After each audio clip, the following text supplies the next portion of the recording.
rural African women whose livelihoods depend on shea.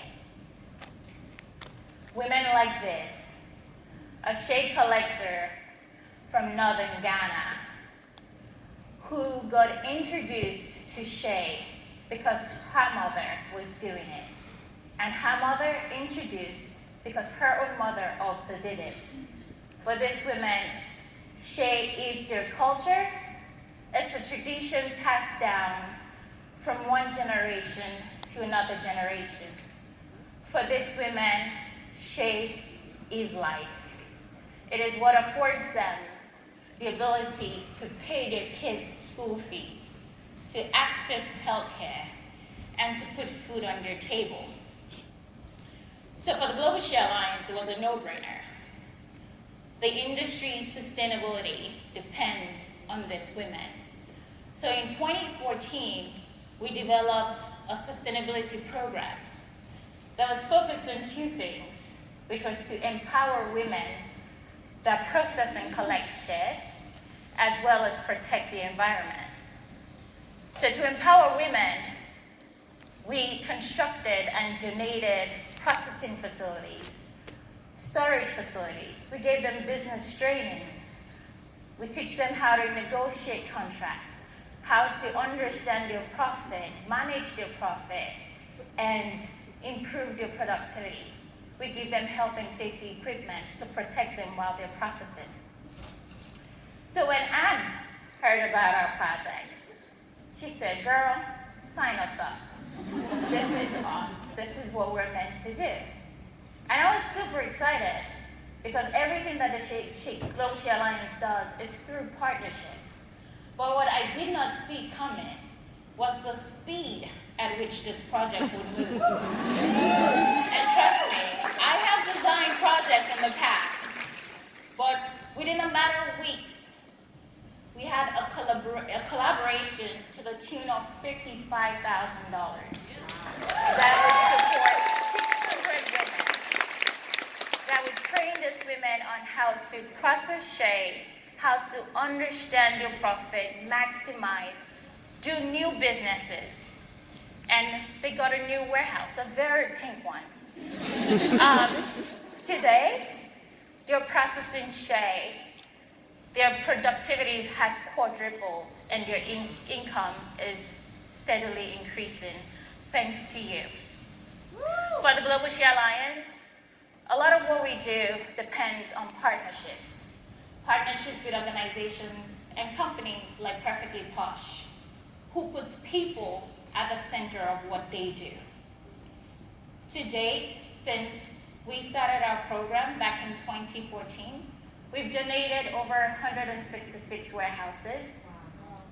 We've trained over 324,000 women and donated 17,000 equipments. These are great numbers, fantastic, absolutely impressive, but they're just numbers. So what I've come to do is take a step back and understand what these numbers mean. And I'm able to better understand those numbers from discussions that I've had with women collectors across the 7 West African countries. Women like Inusa Abiba, who is a widow and a shea collector. When her husband died, she lost her house because she didn't have any male children. With her shea income, she was able to go to the local chief, to secure land. And now, she's built this tiny hut where she and her 4 daughters actually call home. Woo! For Zaratu, who's from Benin, I asked her what the trainings were about, and she said, "This is just beyond trainings. What you're doing here is teaching us how to hunt rather than giving us meat for one day." A lot of what we do at the Global Shae Alliance is made possible by your generosity, by your willingness to support women that you have never met before. But what you're doing here has a ripple effect, and it's being felt thousands and thousands of miles away. So I have had the privilege of sitting amongst you guys, although pretending that I was a posh consultant, which didn't go quite well. People found me out very soon. But now, I'm able to understand what right back at you means and see the products that these different women touch. What you've done here is beyond what you can actually imagine. You've made impact in the lives of women that you may meet someday or may not meet someday. So I appreciate the opportunity that you've given me, Anne. And on behalf of the women of Gizaguda, the thousands of women that you've actually supported, and the Global Shae Alliance, I say to you, Tipaya, thank you very much.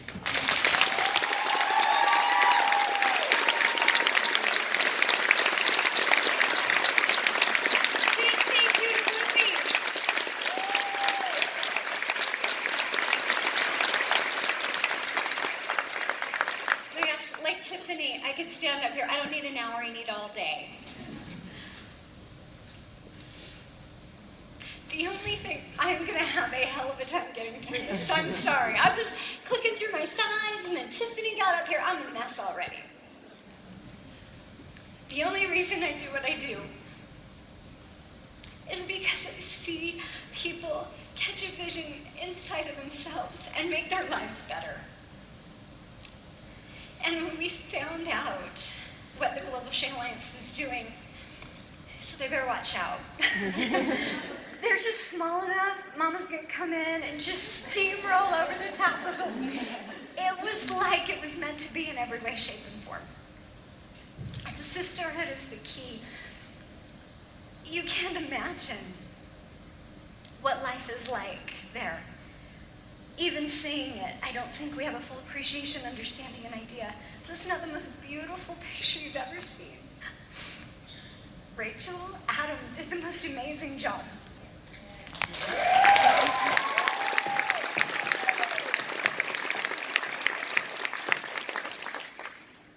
You take a group halfway across the planet.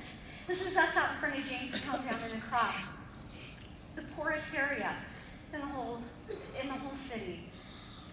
And it's unimaginable what you see. And you take a group, the first time you go in, you kind of go by yourself and no fear, don't worry about it, everything's amazing, and you never think about it. Well, you take your home office family that you love, you take your influencers that you love, you take your little tiny babies that you love, and you put them on a plane, you send them halfway around the world, and you wonder, is this going to go okay?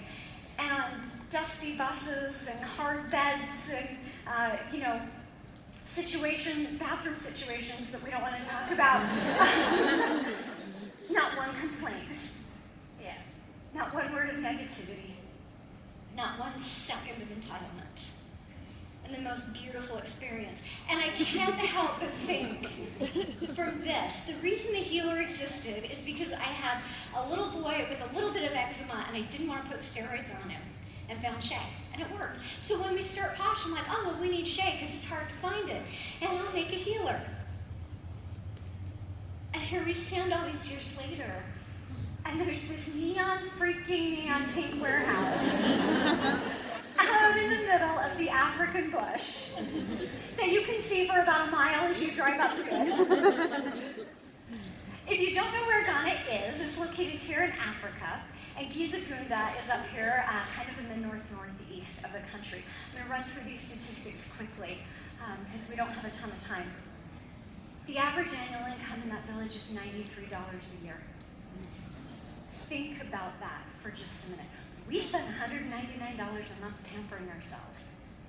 It's $93 a year.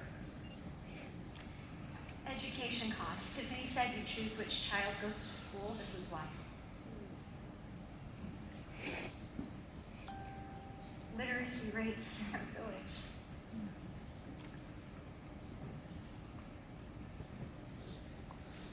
The average adult needs 1,100 pounds of food a year. It costs $60 US to get 220 pounds of rice. Primary occupations are farming for men and Shea for the women. That's how important this is. processor seasonal income will be quadrupled this summer because you gave them that warehouse. The pickers,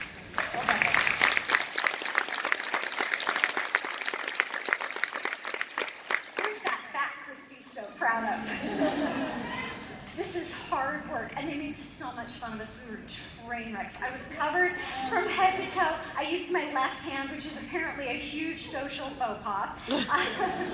This is the village chief. And while you go and you try to understand customs and you try to figure out, how is life different?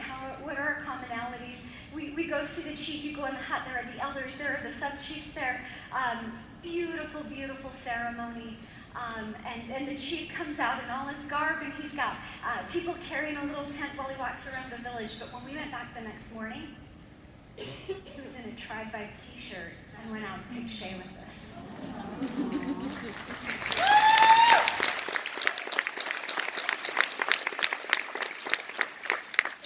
We were there about 2 days. We got in late morning and left late afternoon the next day. You have to go back and forth. But anyway, we got to spend 2 days in the village. We took this right before we left.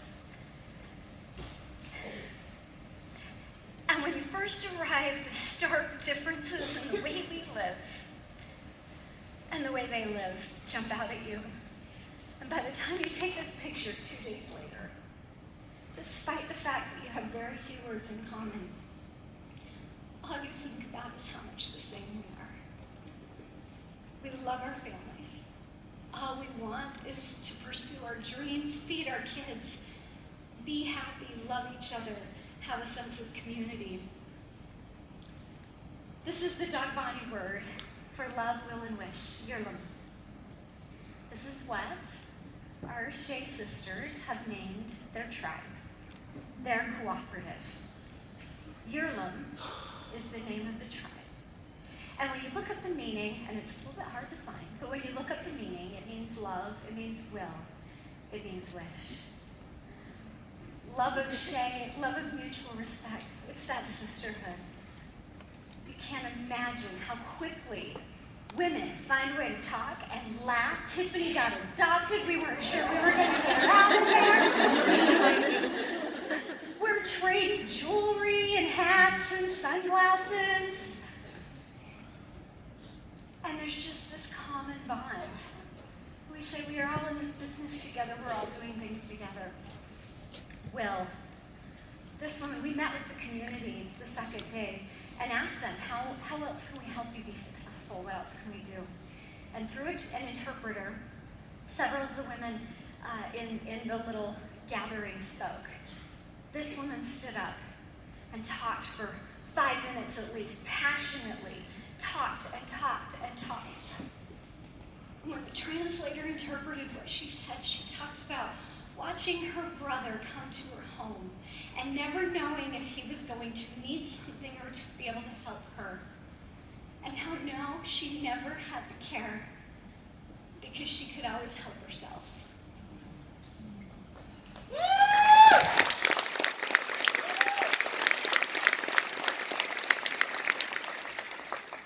Wish. Look at these two little girls from the tribe.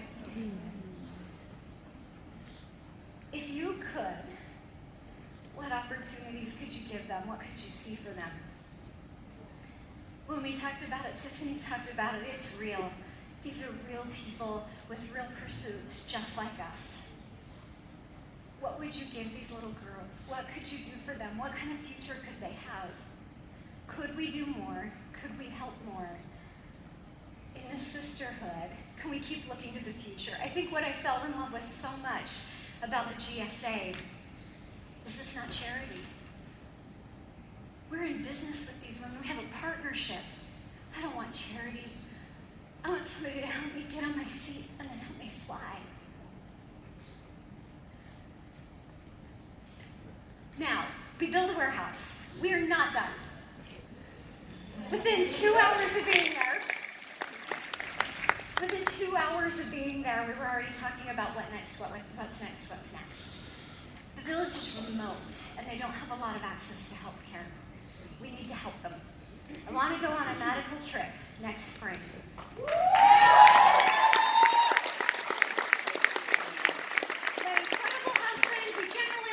nothing to do with Posh because heaven knows it's insanely enough in our lives, has offered to help coordinate and put it together.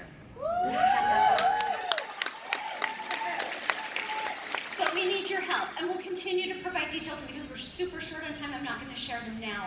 But what is important is you keep sharing these stories and these products, and you keep telling people what you're doing, because you're not selling a stupid piece of soap. You are making your life better, and you are making people better on the other side of the planet. And it is a charity. It's the ability to fly and to do whatever it is you want to do. Please, please continue to share these products. We're going to add another one, but we can't add it yet. Because one, it's not done, and two, it will melt. So we can only sell it October through February.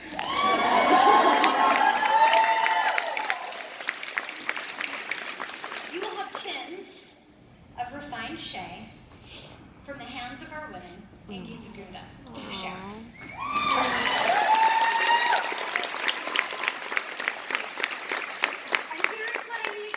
Right now today, we want you to become a friend of Shea as well. Keep sharing those products. But if you would like your own Tribe Vibe t-shirt in blue, because, you know, those of us that went on a trip, we have a little pack. But you can get a friend of Shea t-shirt, and we have a little book for $25. And with that donation, we will make a significant donation to the Global Shae Alliance so they can continue to do the important work that they do. And I believe we'll have some of those available out here today, and they will be on the portal. And our goal is to get 1,000 friends of Shea in the next 6 weeks. Can we do it? Yeah.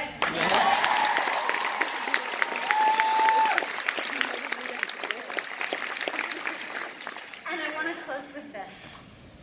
So many of us find incredibly petty first world problems to have, right? There are legitimate problems here. I'm not saying none of us have anything to deal with. But next time you're feeling a little down, next time you're kicking yourself a little bit, next time you're frustrated with you or your life or anything in it, I want you to step out of yourself for a minute and remember how important it is what you can do, how big you really are, how many opportunities you really have to make somebody better. Forget yourself. Go sell a Tribe Vibe bar. Go sell an Always Gonna Love You. Next time you need a happy dance, take one and go off and think about how you can contribute to something bigger than yourself. We don't have time to waste. We don't have time to waste feeling sorry for ourselves or thinking something's too hard or thinking we're not good enough. We just have work to do. That village will change your life. These women are incredible. They work so hard. They need our partnership. Please, please, let's not let them down. Deal? Deal. You are amazing. Thank you for everything.